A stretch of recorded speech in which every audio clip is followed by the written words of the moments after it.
नमस्कार, आप देख रहे हैं एनएसडी टाइम। यहाँ खबरों का सिलसिला कभी रुकता नहीं। मैं शिवानी शाह हाजिर हूँ आपके सामने आज की इस खबर के साथ। देवरिया के भाटपा रानी में रेलवे कैंपस पर हमारे मीडिया कर्मी पहुंची, जहां जिला किसान सभा के तत्वाधान में कामरेड साधु शरण के नेतृत्व में किसान बिल को लेकर प्रदर्शन कर रहे थे। कामरेड साधु शरण व अन्य कार्यकर्ता गण आदि लोग वहां उपस्थित रहे। साधु शरण ने बताया कि मोदी सरकार किसानों को धोखा दे रही है, सब निजीकरण करने जा रही है। उन्होंने आगे बताया कि एमएसपी रजिस्टर व्यापारी पर भी लागू हो, इसका पालन न करने पर दंडित किया जाए और सरकार तीनों किसान बिल को किसी कीमत पर वापस ले ले। आइए देखते हैं देवरिया से हमारे संवाददाता मनोज कुमार सिंह की ये रिपोर्ट। उसी रास्ते पर चलेंगे, लेकिन हम चलेंगे, आगे बढ़ेंगे। हमको कोई रोकेगा तो हम रुकने वाले नहीं हैं। देखा आपने 26 तारीख को किसान अपने चला स्थानों से पानी की बौछारें चलाई गई, उनके साथ लाठी डंडे चलाया गया, उनके साथ गलत तरह से व्यवहार किया गया, लेकिन किसान शांति पूर्वक आगे बढ़ने का काम किया और दिल्ली के बॉर्डर तक पहुंचा और ये आंदोलन आगे बढ़ेगा। यही मैं अपनी बात समाप्त करते हुए आप सभी लोगों को क्रांतिकारी अभिवादन करता हूं और मैं अपने भाई सिपाही लोगों को भी धन्यवाद देना चाहता हूं कि आपने हमारे इस आंदोलन में सहयोग किया शांतिपूर्वक। कि हमने हमारा कोई ऐसा मकसद नहीं है। यही मैं अपनी बात समाप्त करते हुए इनकलाब जिंदाबाद जिंदाबाद। और सर एक मिनट। हाँ, मैं संवाददाता मनोज कुमार सिंह, एनएसडी टाइम भाटपा रानी। मैं इस समय रेलवे परिसर में हूँ और यहाँ जो है जिला किसान सभा के तत्वाधान में आप लोग ये प्रदर्शन क्यों कर रहे हैं? ये प्रदर्शन कर रहे हैं, हमारी केंद्र की मोदी सरकार ने 3 बिल ले आया है, किसान के विरोध में है। वो तीनों बिल हमारे देश के किसानों के विरोध में है। हम खेती नहीं कर पाएंगे, हमारा माल नहीं बिकेगा। हम ये चाहते हैं कि वो बिल वापस होना चाहिए और तत्काल वापस करके। उस बिल में क्या कमियां हैं? कमियां यह है कि वो निजीकरण को दिया जा रहा है, ये व्यापारियों के हाथों में दिया जा रहा है। ये व्यापारी बाजारीकरण जब हो जाएगा, इसी तरह से हमारे खेतों जो उपज होगा उसका दाम नहीं मिलेगा भविष्य में।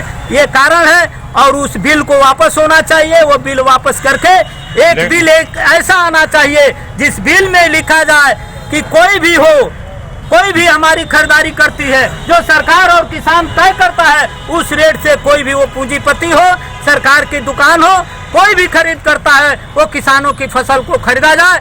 और उसमें एक नियम है। एक मिनट सर, ये एमएसपी तो गवर्नमेंट ने अपने हाथ में रखा हुआ है। एमएसपी अपने हाथ में रखा है। आपने आज एमएसपी के तरफ से हमारी फुलवरिया में आप ही के गांव खरीदारी हो रही है, वो 1869 रुपया आप खरीदारी कर रहे हैं और दूसरे व्यापारी हमारे खरीद रहे हैं 1100 वही धान रुपया खरीद रहे हैं। मतलब आप ये चाहते हैं कि जो सरकारी गोदाम में खरीदारी हो रही है वही व्यापारी भी लेने के लिए बाध्य हों? हाँ, एकदम यही सही है। कम से कम उससे ज्यादा अलग नहीं कम नहीं, वो रेट तय हो, उसके ऊपर कोई देता है करता है, वो अलग बात है। मतलब आप यही चाहते हैं ना?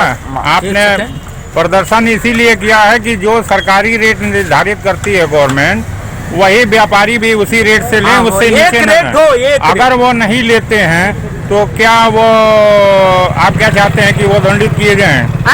आप क्या चाहते हैं वो दंडित किए जाएं? नहीं तो हाँ, सरकार खरीदे तो सरकार की जिम्मेदारी है। हमारी लागत के 1.5 गुना स्वामीनाथन आयोग ने रिपोर्ट दिया। जो किसान है, एक मिनट, किसान जो है उसका अनाज तो सरकार खरीद रही है।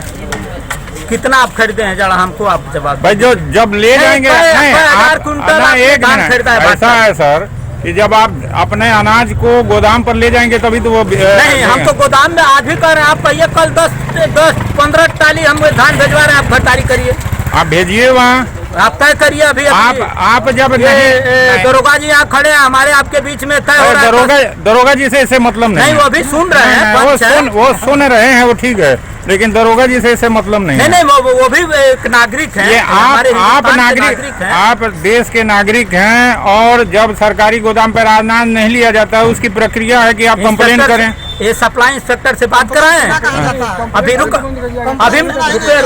अभी मैं बात कराऊं, वो कह रहे हैं कि नहीं कल मत ले आइए। आपके सामने मोबाइल नंबर भीड़ होगा तो मना कर सकते हैं ना, हम बात करवा भाई। वो जब वहाँ उनका निश्चित स्टाफ है, उसी के अनुसार ही वो अपना लोड उठाएंगे जितना कि किसानों का वो अनाज ये खरीद बात सके। नहीं, फिर आप उधर मत जाइए। लोड के क्या मतलब होता है? आपका धान भाई, जा रहा है, अब आपको खड़ा कर दे वही गोदाम पर। आप खड़ा क्यों करेंगे? हम खड़ा होने लायक हैं? नहीं, वहाँ तो एनरोल हो रहा है ना। एनरोल होने के बाद से अरे भाई उसका उपाय है कि केंद्र बढ़ाइए, जो हर ब्लॉक में केंद्र खोलिए, जो भी सरकार की सोसाइटियाँ हैं। ये अपना संकट हमें मत गिनाइए। क्यों गिना रहे कि अपना संकट में जो प्रक्रिया में आप हमारी खरीदारी करिए, आप दुकान खोलिए। आपने जिम्मेदारी लिया है डेढ़ा देने के लिए। स्वामीनाथन आयोग सरकार ने बनाया, उसने आयोग ने क्या कहा? डॉक्टर स्वामीनाथन ने क्या कहा है? ये बताएं, आप बताएं कि क्या कहा? लागत हमारे कोई भी फसल हो, कोई भी धान गेहूं अरहर कोई भी हो, वो लागत के हिसाब से हमारा डेढ़ा दाम सरकार दे। तो डेढ़ा तो मिल रहा है। कहाँ डेढ़ा मिल रहा है? आप बता दीजिए। इस समय 1 क्विंटल धान का दाम कितना लेगा? आप बता दीजिए। 1867 तो आपको मालूम है ना? मैं पूछ रहा हूँ, मैं आपसे पूछ रहा हूँ लागत कितना होगा? लागत कितना होगा बताइए। आप किसान पैदा करते हैं भाई, किसी की ये बात नहीं देखिए, आप अपने गलत तरीके को अपना के 1650 रुपया। 1 मिनट सर, 1 मिनट। आप अपने गलत तरीके को अपना के सारे किसान जो है जानकार नहीं है, और न जानकारी होने की वजह से किसी किसान का जो है लागत अधिक आता है। कि किसान जानकार नहीं है, किसान को अब दबा कर रखना चाहते हैं। दबा के नहीं रखना। मैं प्रैक्टिस की बात कर रहा हूँ। मैं भी किसान हूँ, मैं भी देखता हूँ। किसान जानकार नहीं है, खेती करता है। नहीं, जानकार है तो? लेकिन सही जानकारी किसी को लागत कम आता है, किसी को आप क्यों नहीं दे रहे हैं? सरकार क्यों आता है? आप प्रचार में कर रहे हैं, आप मीडिया के अंदर आप क्यों नहीं लिखते हैं पेपर में?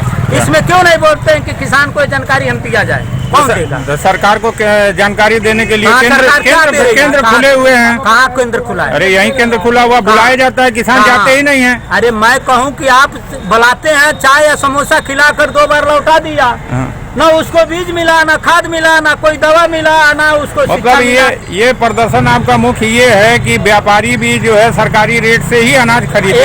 हम कह रहे हैं बस यही एक समस्या है। एकदम लक्ष्य यह है कि एक रेट, आप कहते हैं एक देश है तो एक रेट हो, कोई भी खरीदारी करे एक रेट पर खरीदारी करे। धन्यवाद। मैं संवाददाता मनोज कुमार सिंह, NSD टाइम भाटपारानी। इस कड़ी में बस इतना ही। ताजा तरीन खबरों के लिए बने रहिए NSD टाइम्स के साथ। मुझे दीजिए इजाजत, नमस्कार। NSD टाइम्स की खबरों से अप टू डेट रहने के लिए चैनल को सब्सक्राइब करें, लाइक करें, शेयर करें और कमेंट करें, और साथ ही साथ बेल आइकन दबाना ना भूलें।